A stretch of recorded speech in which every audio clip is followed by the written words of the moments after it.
ವಿದ್ಯುತ್ ಹರಿದು ಬೆಸ್ಕಾಂ ಲೈನ್ಮನ್ ಒಬ್ಬರು ವಿದ್ಯುತ್ ಕಂಬದಲ್ಲೇ ಸಾವನ್ನಪ್ಪಿರುವ ಘಟನೆ ಗೌರಿಬಿದನೂರು ತಾಲೂಕಿನ ಬಿಸಲಹಳ್ಳಿ ಗ್ರಾಮದಲ್ಲಿ ನಡೆದಿದೆ.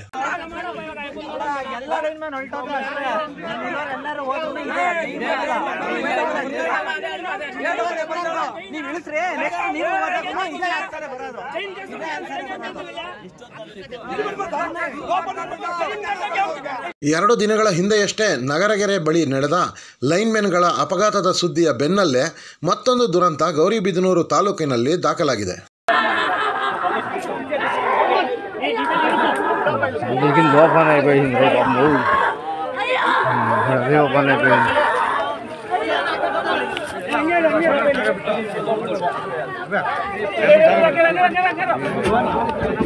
ಮಳೆಯ ಪರಿಣಾಮದಿಂದಾಗಿ ವಿದ್ಯುತ್ ಸರಬರಾಜಿನಲ್ಲಿ ವ್ಯತ್ಯಯವಾಗಿದ್ದು ಅದನ್ನು ಸರಿಪಡಿಸುವ ಸಲುವಾಗಿ ಇಂದು ಬೆಳಗ್ಗೆ 28 ವರ್ಷ ವಯಸ್ಸಿನ ಬೆಸ್ಕಾಂ ನೌಕರ ಉದಯ್ ಎಂಬಾತ ಕಂಬ ಏರಿದ್ದು ಕಾರ್ಯನಿರ್ವಹಿಸುವ ವೇಳೆಯಲ್ಲಿ ಏಕಾಏಕಿ ವಿದ್ಯುತ್ ಹರಿದು ಉದಯ್ ಕಂಬದಲ್ಲೇ ಸಾವನ್ನಪ್ಪಿದ್ದಾನೆ.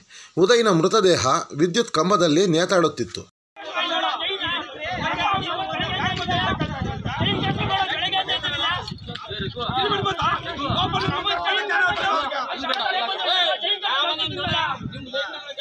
ಮೃತ ಉದಯ್ ಮೂಲತಃ ಚಿತ್ರದುರ್ಗ ಮೂಲದವರಾಗಿದ್ದು ಬೆಸ್ಕಾಂ ಇಲಾಖೆಯ ನೌಕರರಾಗಿ ಗೌರಿಬಿದನೂರಿನಲ್ಲಿ ಕೆಲಸ ನಿರ್ವಹಿಸುತ್ತಿದ್ದರು. ಸ್ಥಳಕ್ಕೆ ಮಂಚನಹಳ್ಳಿ ಪೊಲೀಸರು ಭೇಟಿ ನೀಡಿ ಪರಿಶೀಲನೆ ನಡೆಸಿದ್ದಾರೆ.